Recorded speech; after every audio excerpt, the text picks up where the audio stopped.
misrepresentation. This was not a political leak. This was not a partisan operative dropping documents to a reporter.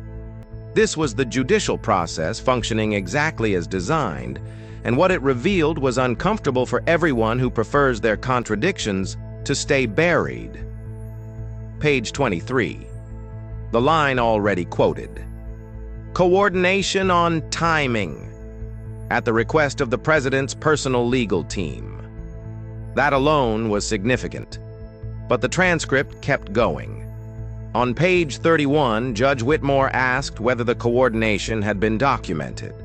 Bondi's response was precise and, in hindsight, revealing. Some of it, she said, emails, secure messaging, the usual channels. She wasn't describing a rumor. She was describing a paper trail she knew existed. She was confirming it to a federal judge, while her office's public position remained that no such coordination had occurred. Page 14 adds another dimension. Early in the hearing, Bondi described a meeting at DOJ headquarters. Present were herself, Deputy Attorney General Marcus Webb, and two individuals from the president's personal legal team. The names are redacted in the unsealed portions. But the meeting is documented. January 27, 2026. 2 weeks after a major filing in Trump's New York case, specifically a motion to transfer venue. 3 days after that, January 27th meeting, DOJ filed a rare amicus brief supporting that same motion. Now, here is where you have to read carefully, because this is where the narrative forks. Documents obtained through FOIA requests show that DOJ began drafting that amicus brief on January 24th, 3 days before the meeting, which means one of two things.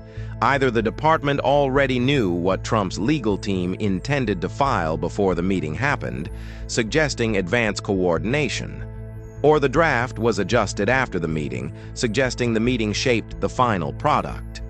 Neither interpretation is neutral. Both raise the same fundamental question.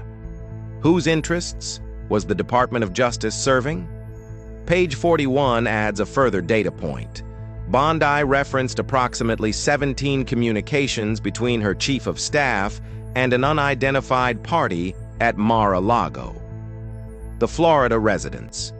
17 contacts over a 6-week window. DOJ travel records, and from the department's own travel office, show 4 trips to Palm Beach during that same period. Official purpose listed interagency coordination. No other agency was listed as a recipient on those trip records. No other agency was copied. These are not allegations. These are documented facts from the transcript and public records. The interpretation of those facts is where the dispute lives, because here is where fairness demands a pause. The defense offered by Bondi's team, and by those who argue this story is being overstated, contains points that cannot be dismissed without honest engagement. First, attorneys general communicate with the White House regularly. Every administration does this. When the same political party controls both the executive and the DOJ, discussions about legal strategy across branches are not inherently improper. Obama's DOJ had such communications.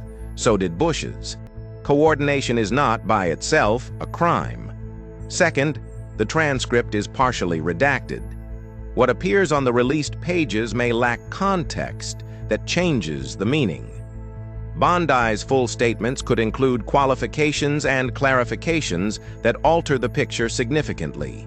Incomplete records are not the same as damning records. Third, and this is the argument that deserves the most weight, Bondi's team draws a distinction. They say she never testified there was no contact with Trump's lawyers. They say she testified there was no improper coordination. Those are legally distinct claims. DOJ spokesperson Rachel Hendricks stated it plainly. Coordination on scheduling is not coordination on substance. And under federal ethics rules, that distinction is not trivial. It is precisely the line that separates permissible communication from misconduct. Even legal voices critical of the current administration have acknowledged this. Jonathan Turley, a law professor at George Washington University, noted that the difference between logistical and substantive coordination is legally significant, and that the full, unredacted transcript matters before conclusions are drawn. That is not a partisan defense. That is how careful legal analysis works. But here is where the defense encounters a structural problem that framing alone cannot resolve. Timing is strategy. Ask any experienced litigator. When you file something in litigation is often as consequential as what you file. A motion arriving the same week as a complementary filing from the other party is not coincidental choreography. It is coordination, whether or not a single word of legal argument was exchanged in any meeting. If DOJ's amicus brief was timed to land in alignment with Trump's personal legal team's motion, the effect is coordination. The ethics rules, as one former federal prosecutor noted, do not carve out exceptions for logistics. Furthermore, Bondi's congressional testimony did not include the qualifier her team now relies on. She did not say no substantive coordination. She said no coordination. The distinction being used to defend her now was absent from the statement being defended. Her team's current position is that she was imprecise rather than dishonest. In legal terms, that line may hold. In institutional terms, it carries a different weight. Then there is page 38. Near the end of the hearing, Judge Whitmore asked one final question in that section. Did anyone at the White House express concern about potential conflicts? Bondi's response was this: there were discussions. I would prefer not to characterize them without counsel present. She asked for a lawyer in a sealed proceeding. In response to a question about White House discussions regarding potential conflicts of interest, she did not say no concerns were raised. She did not say the discussions were routine. She said she wanted her own attorney before answering a question about what the White House knew and when. The Attorney General of the United States, herself a lawyer, invoked representation mid-testimony in a closed session. Legal experts across the ideological spectrum flagged this as significant, not as proof of wrongdoing, but as a signal. Attorneys do not invoke representation unless they perceive legal exposure. Bondi understood exactly what that signal communicated. And then came page 44. Before the hearing closed, Judge Whitmore asked whether Bondi had disclosed these communications to the Senate during her confirmation process. Bondi's response came in two careful parts. I do not recall being asked directly. And then, my disclosures were complete to the best of my knowledge. Two separate statements, deliberately phrased. When the judge followed up and asked if she was certain, Bondi said she would want to review her submission before answering further. The sitting Attorney General, under oath, could not confirm that her confirmation disclosures were accurate without first reviewing them. Confirmation disclosures are sworn statements. If material contacts were omitted from those disclosures, that is not a political problem. That is a potential federal offense under 18 U.S.C. Section 1001. This is the track that legal analysts across the political spectrum identified as more serious than the coordination question itself. The coordination argument involves contested definitions and disputed distinctions. The confirmation disclosure question involves a cleaner legal test: what was disclosed, what was omitted, and whether the omission was material and intentional. The Senate Judiciary Committee moved within hours. A subpoena for Bondi's original confirmation disclosures was announced the same day the transcript dropped. Not a coincidence, as one analyst put it. Someone in that hearing room knew what was coming next and moved before the news cycle could absorb the initial story. By Friday, the Inspector General had opened a preliminary inquiry. Senate Judiciary had scheduled an emergency hearing for Monday, March 16th. House Oversight announced a parallel investigation. DOJ officials, 2 of them, had retained personal counsel. When staff lawyers up, that is not a neutral administrative response. That is preparation. Bondi herself had not taken public questions in 3 days. A scheduled press conference on fentanyl trafficking was canceled without explanation. Her personal attorney, separate from DOJ counsel, released a statement noting she looked forward to addressing matters at the appropriate time and forum. In legal parlance, that phrase means not now, not publicly, and not without control over the environment. The White House backed her. The president expressed full confidence. The official framing was partisan attack using selectively leaked documents. Except, as Senator Sheldon Whitehouse noted, a document unsealed by a federal judge following judicial procedure is not a leak. It is the legal process functioning as designed. All of this happened within 72 hours. Now step back from the individual facts and consider the architecture. What this case represents, regardless of how the legal questions resolve, is a public examination of a structural tension that has existed throughout American history but rarely surfaces with this kind of documentary specificity. The question of whether the Department of Justice can remain institutionally independent from the political interests of the executive who controls it is not new. It was raised during Watergate. It was raised during the Clinton years. It was raised during the Mueller investigation. Each time, the answer given was yes, imperfectly but reliably.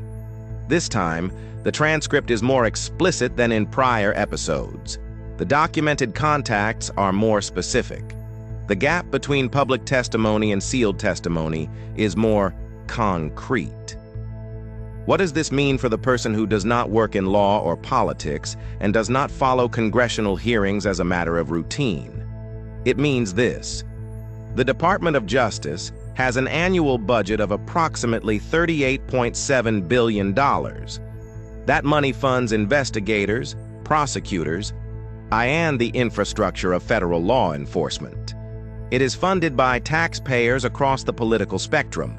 Its mandate is to enforce federal law equally, without favor, without preferential access for those with political proximity to power.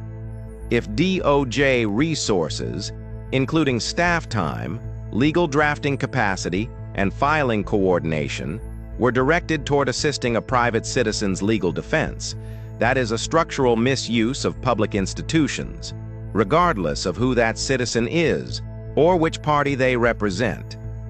Every federal defendant, regardless of their resources or connections, deserves a system where the opposing party is not receiving quiet assistance from the referee. Defense attorneys in federal cases are already taking note. One public defender in D.C. filed a motion citing the transcript and requesting discovery on whether similar accommodations were extended to other defendants. That is a logical legal move given what the transcript contains. If coordination is standard practice for some defendants, the question of whether it was ever offered to others becomes legally relevant. That motion will not be the last. Think about what precedent means in practice. If Bondi faces no significant consequence for what the transcript describes, the operational message sent to future attorneys general is clear. Coordination between DOJ and a sitting president's personal legal team, when kept quiet enough, is survivable. Testifying before Congress in ways that do not match sealed testimony, if the discrepancy is framed carefully enough, is manageable. That precedent does not belong to one party.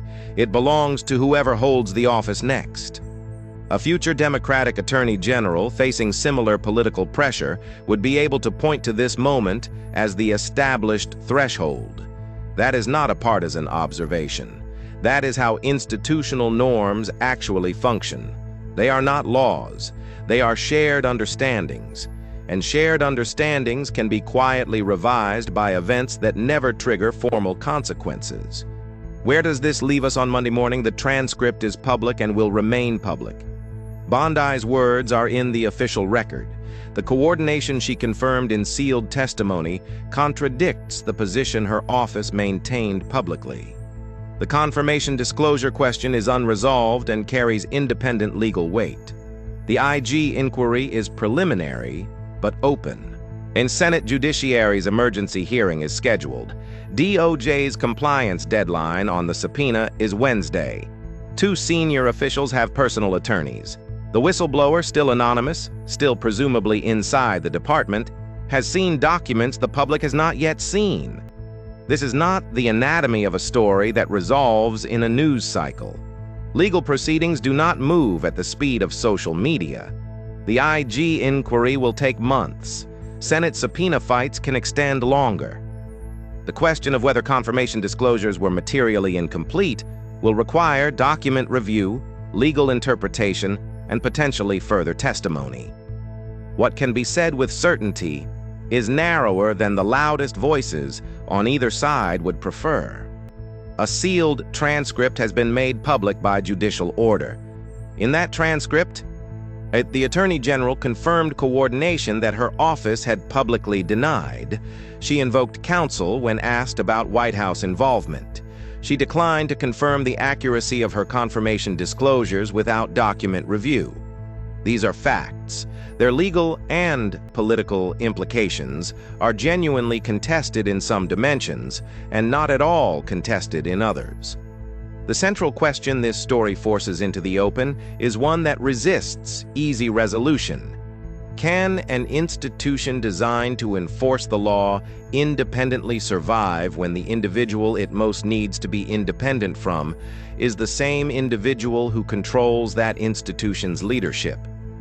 Every democracy that has wrestled with this question has found that the answer depends less on formal structure than on the choices made by individuals within it.